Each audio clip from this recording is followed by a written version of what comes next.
So, a lot of people say that dungeon mastering is an art, but what if it was a science?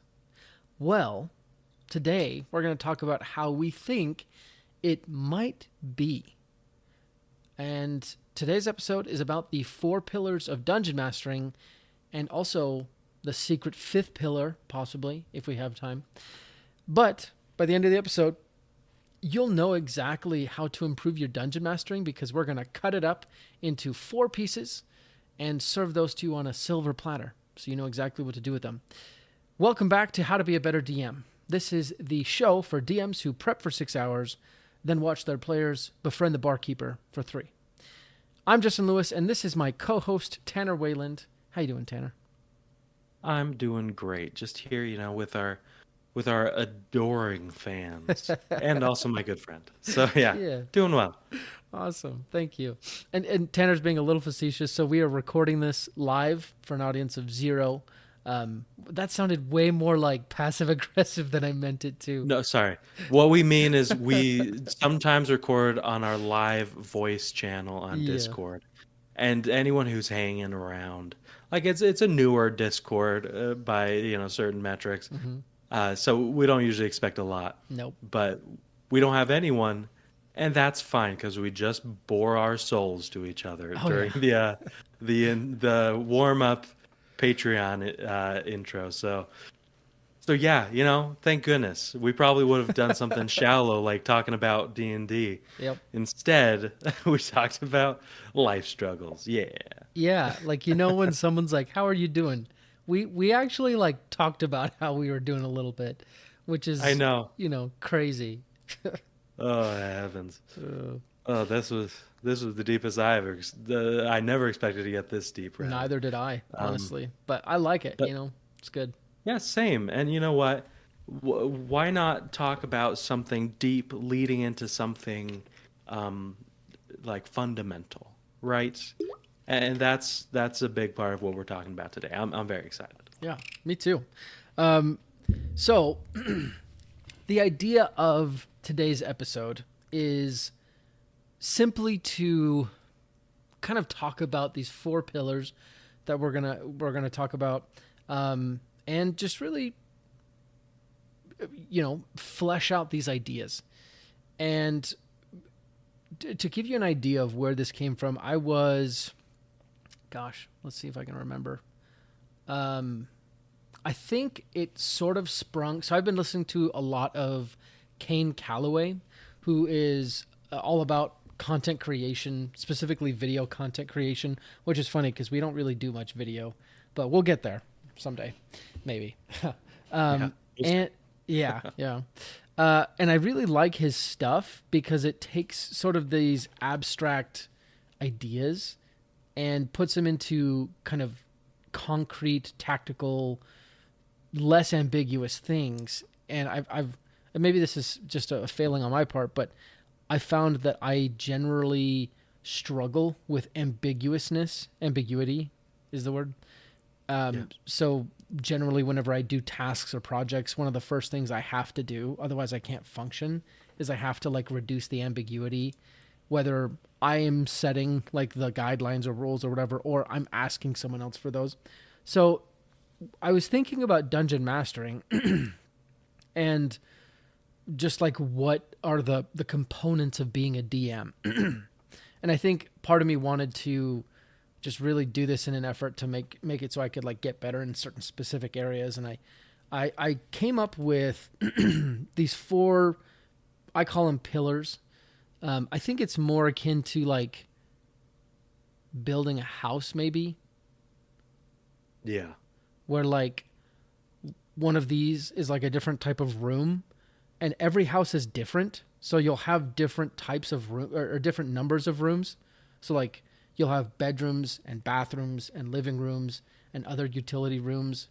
And there's always like a different ratio, but like the composite mix is really what makes up the house. And I think it's the same way with being a dungeon master, right? You can have different levels of these 4 pillars in any campaign and actually any dungeon master. And I think having your own personal ratio mix is kind of what makes up your dungeon mastering style. Anyways, I think I've buried the lead enough. The 4 pillars that I believe make up all of dungeon mastering, and also we'll get to a 5th pillar at the end, are number 1, people management, number 2, performance and showmanship, number 3, game design and mechanics, and number 4, story writing and weaving and telling a story, right? Not so much the idea of, and the reason why I'm making this distinction, because I was really thinking about our podcast last night with London Carlisle. And anyways, so the 4th one is like writing a story, making up a story, kind of an idea. Yeah, I like these different categories because when Justin was pitching it to me, I was like, oh, this is what we wanted for a while. Because, you know, we do put a good amount of thought into our topics, but at the same time, we are willing to kind of take tangents and to view the same topic from different angles because that kind of highlights different things. But above all of that, like Justin and I have felt for a bit that we're like, there's got to be some framework to put D&D into that could like simplify it. Because a big part of what we're doing is like we're discussing things, we're sharing ideas, we're pitching things to DMs to see what sticks, because not everything's going to stick. But like a lot of that is like, yeah, we are educating people about the possibilities. When setting any scene, it's imperative that you tap into the 5 senses. When it comes to sound, one of the best ways to do that is with music, ambiance, and sound effects. And that's why we've teamed up with Monument Studios. Monument Studios provides easy-to-use soundboards perfect for dungeon mastering in any setting. If you want to see this in action, go to fantasy-plus.com and get 10% off of your first month when you get their Fantasy Plus app by using the code BETTERDM at checkout. Again, that's fantasy-plus.com and BETTERDM at checkout. Use music to amplify your gameplay.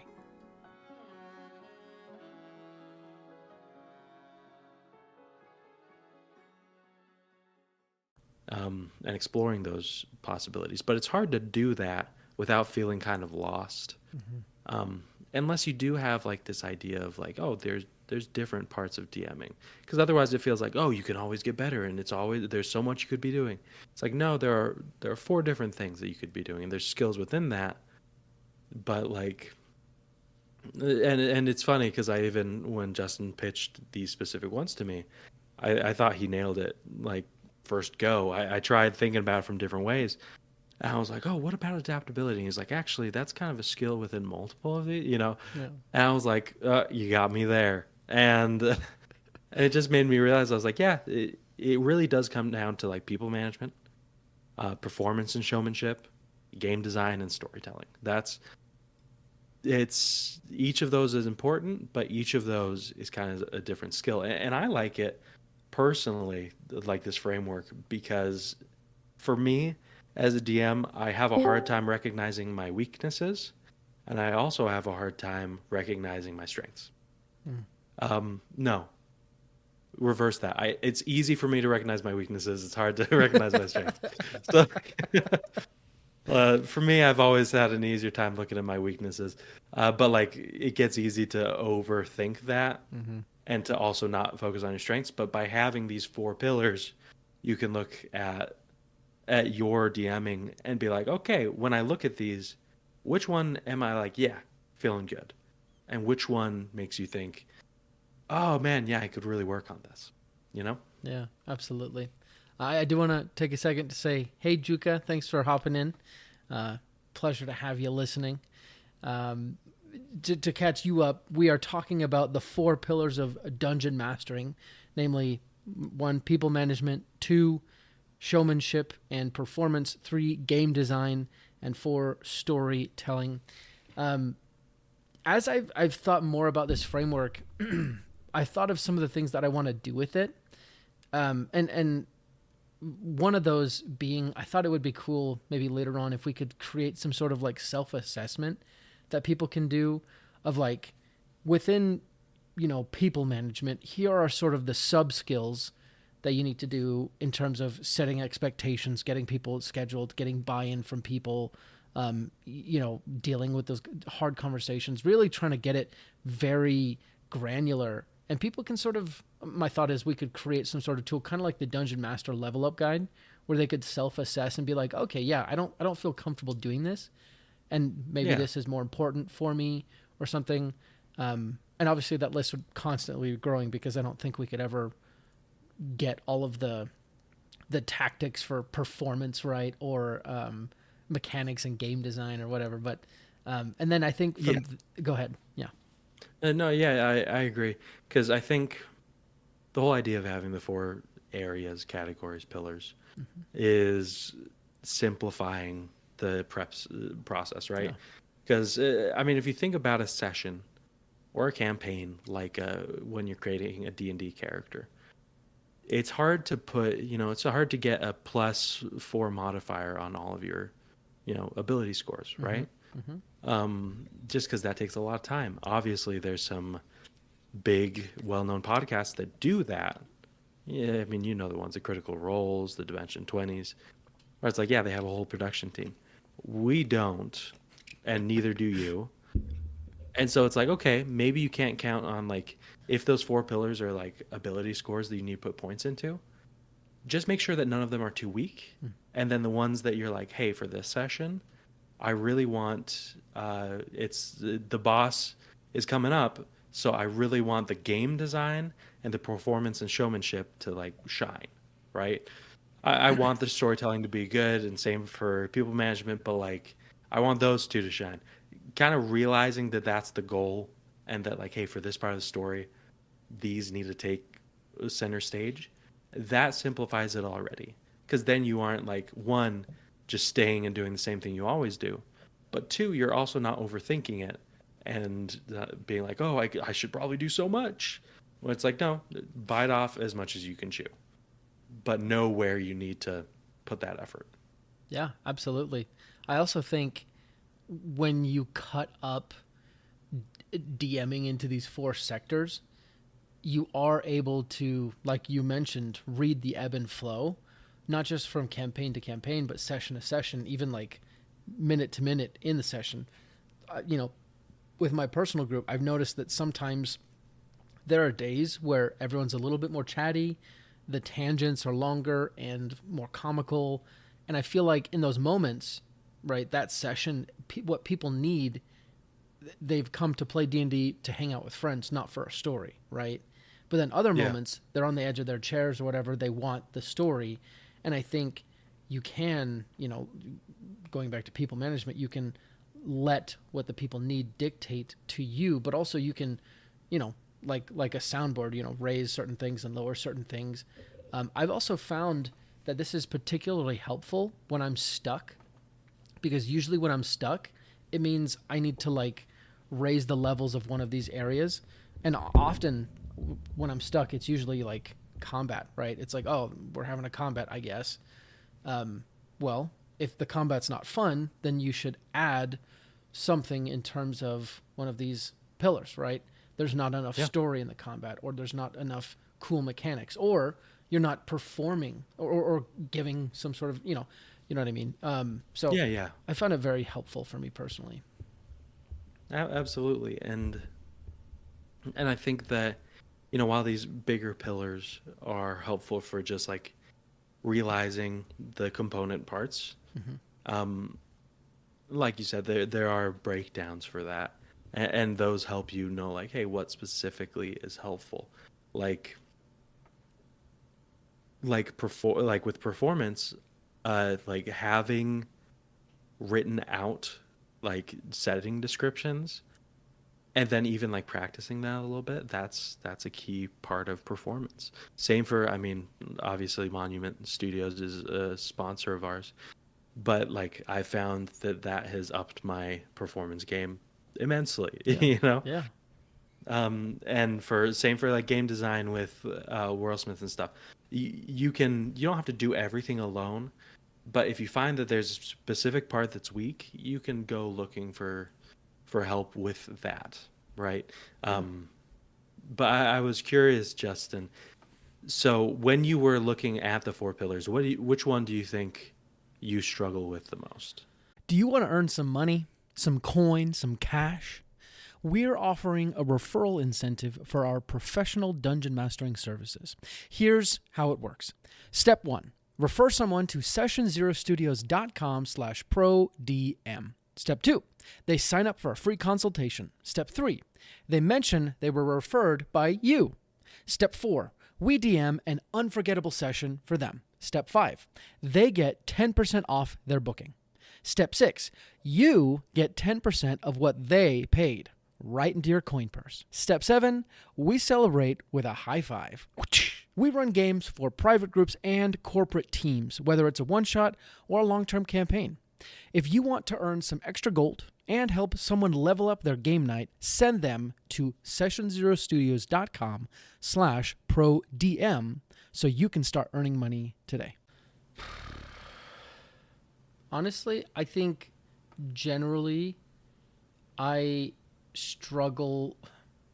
Man, that's such a good question. So comparing myself, like we were talking about earlier, how you shouldn't do. I think I've compared myself a lot in terms of showmanship to other people and felt lacking in those ways. Honestly, gosh, I'm going to be really vulnerable here. So, podcast listeners, this is what it is. I compared myself a lot to Caden. So he was DMing our group for a while during the summer last year. And Caden is a phenomenal painter of miniatures, right? He's an artist for sure. Yeah, he does really well with it. And I am not an artist at all. And then also a couple times he brought like speakers and a mic to an actual, like an in-person session. And he had like a voice changer. So when he brought out the big bad, it was like, it was super cool. And I obviously with music, he's a musician. So like he's much more in tune with like music and scenes and stuff like that. And I just, comparing myself to that, I felt very lacking for sure. But I don't know if that's necessarily a full, because I do feel like I have gotten a lot better in terms of NPC portrayal. I'm not anywhere near what London was doing last night on the episode last night. Just like when he was like doing those like small snippets of people, I was like, wow, like that's impressive. But that's me. What do you think about yourself? For me, I would like to do better with storytelling. Like for me, that's one where like people management, I do think that I can improve in basically every single one of these. But people management, I think a lot about people. Like I'm very much a people pleaser for better and worse. But like that kind of helps me like think about what would bring everybody into the story, and like if they have an idea, it doesn't mean I go along with it immediately, but like I do give it a fair, give them a fair shake at it. Yeah. And performance and showmanship, I haven't always been great, but I've always like had a certain level of quality, whether that's like, tabletop TV or like a good map. Yeah. And I put the time in to make the map good and some music. And, I would like to be better with like setting descriptions, but I do it somewhat, which is nice, like even with everything else going on in my head, like I make time for it. But storytelling, I find that like I just want to tell a story and refine a story in such a way that like the players, it's obvious what's interesting. Yeah. It's obvious and it pulls them into the story so that they actually feel like they want to accomplish the thing, like the big goal without just doing their own thing. That's something that I want to improve on personally. Yeah. No, that makes a lot of sense. Honestly, I think okay, I'll be honest. One of the reasons why I did also like try to make this format was to help me in structuring how I improve. So I found it's actually easier now to like listen to content, YouTube videos or things like that when I'm like, oh yeah, today I'm going to work on performance and showmanship, right? Where you can literally, I've gone on and been like, improv, definitely something I feel like I need to work on, improv tips or voice acting tips or how do you be funny, right? Like, there's there's a lot of content out there, and same with game design, right? I was like watching, Yeah. video game design principles and stuff like that, and that was enormously helpful because it was talking about things I'd never even thought about, right? About how you have to design mechanics that influence how people feel, and that's like the purpose. And I was like, whoa, that's crazy. So I think it's very useful in thinking, okay, how can I improve? But the last thing I'll say about that is, I also think it's useful in helping you define sort of your dungeon master mix, right? And actually, a good example is Arctic Cat from the Discord.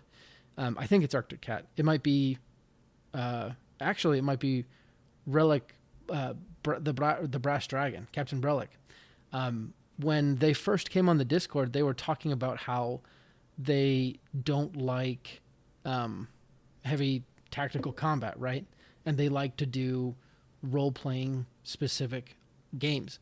And I think that was a very self-aware thing for them to say because it's very likely that's what they're good at. So I think you can identify which of these areas you shine in and heavily lean into that, right? Like do that, not to disregard the other parts, but, let yourself shine.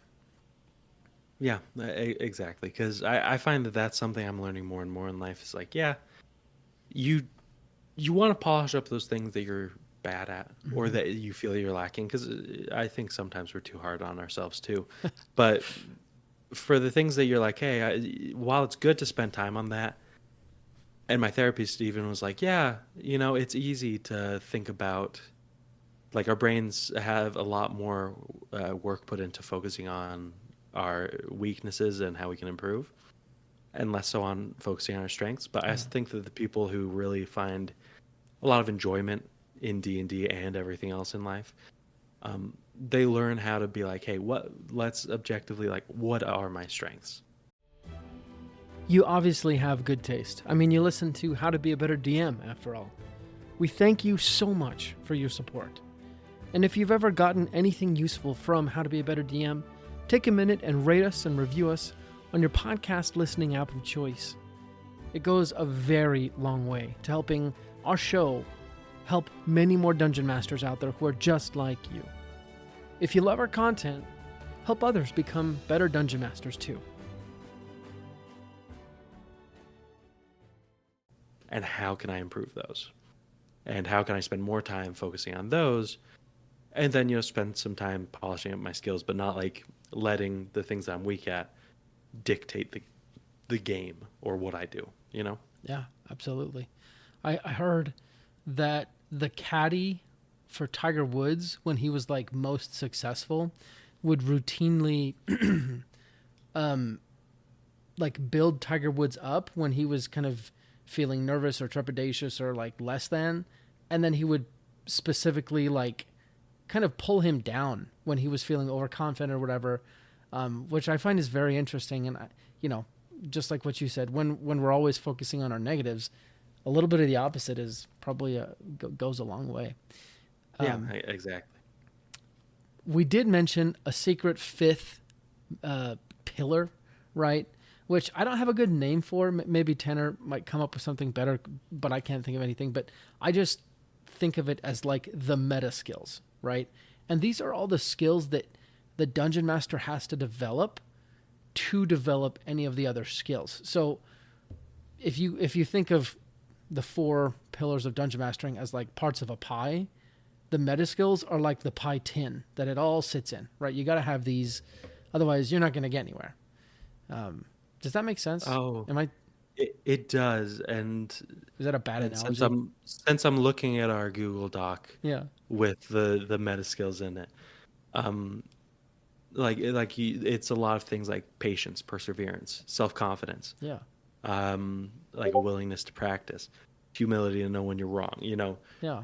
intuition, like those kind of things.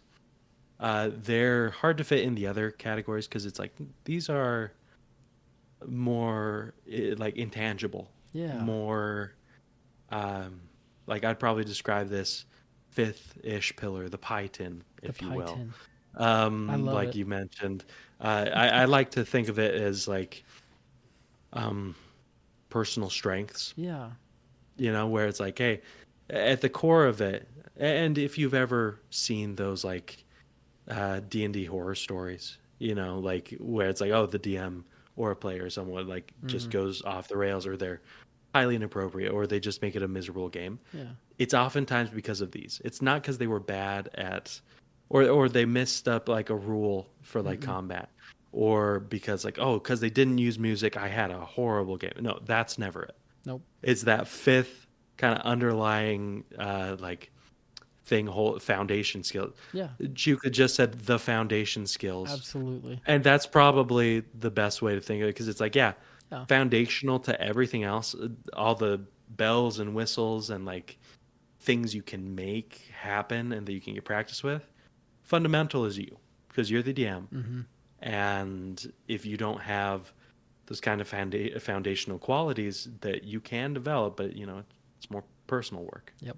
Um, then it makes it hard. If you don't have self-confidence, you won't start the game, or you won't keep it going very long because you're just worried that like, oh, someone else could do this better.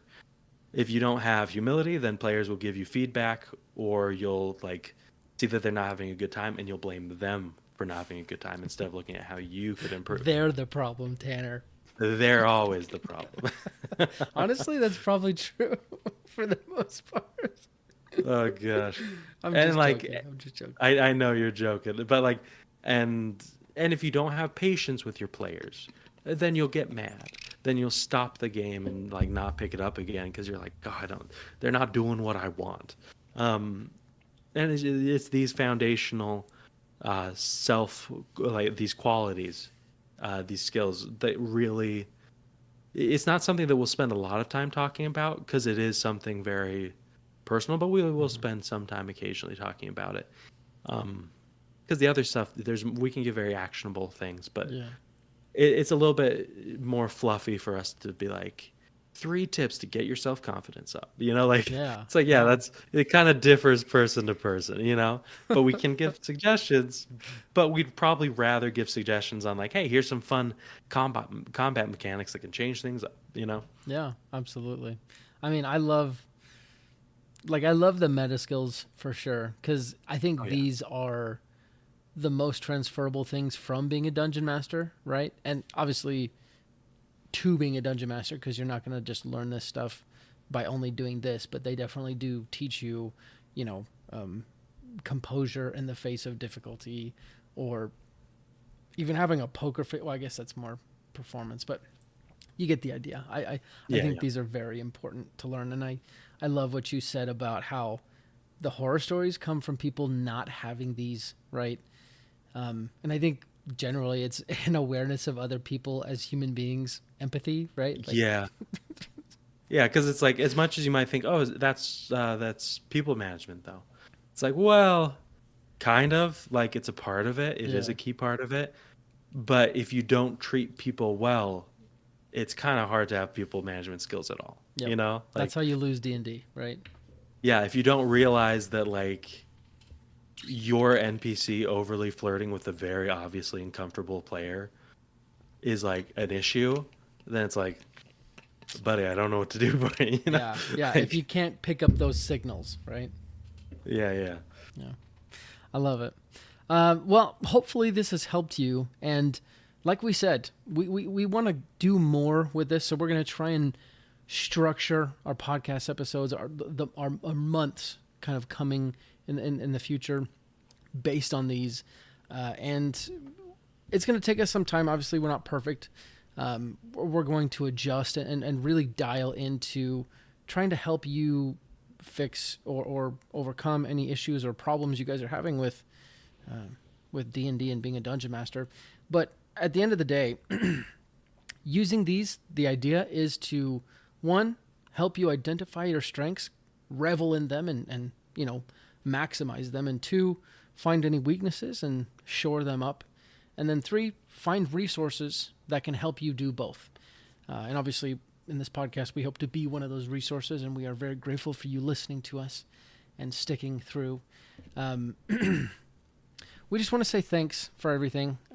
If you happen to be one of our patrons, you can check out the before show warm-up where we were bearing our souls a little bit about how hard it is to be a podcast host sometimes and some of our personal struggles. So amidst all that, the fact that people listen to it, we were looking today, we had 8,000 downloads in April, which is the second highest we've ever had. So thank you guys. Round of applause for the listener, you. We can't do this without you. And some extra special thank yous. We want to thank you. We want to thank. Juka. Actually, you're coming up. First of all, we want to thank Benj Wayland, who is doing our graphic design. Again, he's working on a bunch of stuff behind the scenes that you guys will see very soon, but it is going to look great. Namely, first of all, our logo, our colors, all the things. And then we want to thank our Discord moderators, including Juka, which you are listening here. So thank you so much. You guys are awesome. So Juka, Tech Senpai, TJ Maxx, all of you guys are just, the fact that we have Discord moderators was like 2 months ago, we were like, how do we do this? And so you guys are doing awesome. And also Tanner, if I'm just word vomiting and you want to say something, just stop me. Okay. No, I love it. Same what he said. Discord moderators, you guys are the wind beneath our wings. It's the only reason why this Discord is half good. So we're truly grateful, and I'm excited for you guys to see our new podcast cover art. Juka just said, flattery will get you everywhere, and I believe that. Absolutely. What a smart thing to say. Yeah, but my brother Benj, he's a graphic designer. He's the one working on it. He's always been the artistic one in the family. So very excited for what we're working on, and then also for our patrons. We've been doing these podcasts recently in the last few months, where we add onto the start and end of a podcast with some extra content for Patreon members. And we've also been thinking of other ways to improve on that. But it's just amazing that it's there have been people who joined, like Foxy Beard, Kyle Wilson, Nick Amon. And those people just being on our Patreon and sparing some of their money, which, I mean, we know it's hard times right now. So any money, any support really thrown our way means the world to us. Yeah. So we really wanted to thank you for that as well. Absolutely. Having patrons is so cool. Having listeners is so cool. And, Tanner and I are just so lucky to be able to do this. We're going to keep doing this as much as we can. And like I said, sort of in the patron only portion at the beginning of today's show, if the world goes nuts and things go very badly overall, this podcast will still happen. It just might be a lot worse, but we're going to put out content until we drop dead. But we'll be back next time with another handcrafted episode just for you, our listener. But until then, let's go ahead and roll initiative. Brought to you by Session Zero Studios. For more information, visit sessionzerostudios.com.